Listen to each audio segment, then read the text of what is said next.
El Café Madrigal es vegano 100% y participamos todos los años en la Ruta de la Tapa Vegana, ahora es más, Veggie Vuelta. En principio es para hacer conocer la comida vegana, ¿no? Es como mucha gente no sabe dónde se puede conseguir, mucha gente ni sabe lo que es.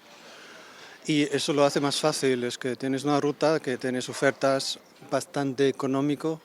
Aquí tenemos una tapa por 1,50, otra por 2,50 y te da una impresión de lo que se puede hacer.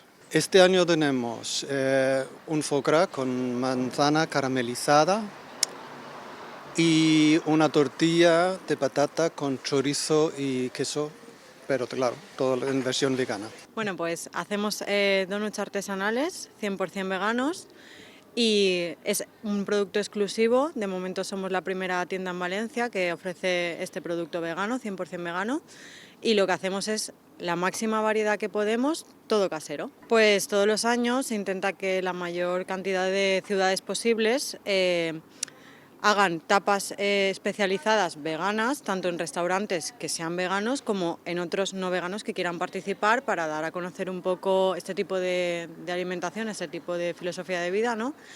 Y este año se ve que Valencia es el sitio donde más ciudades han participado, o sea que yo creo que está muy bien porque está creciendo el público. Bueno, pues en verdad cualquier cosa que te puedas imaginar, desde un donut que es de tiramisú o de pistacho, uno que está relleno de Nutella, otro que parece tarta de manzana. Vamos a ir cambiando para que la gente no se aburra y nosotros tampoco, ¿no?, de elaborarlos.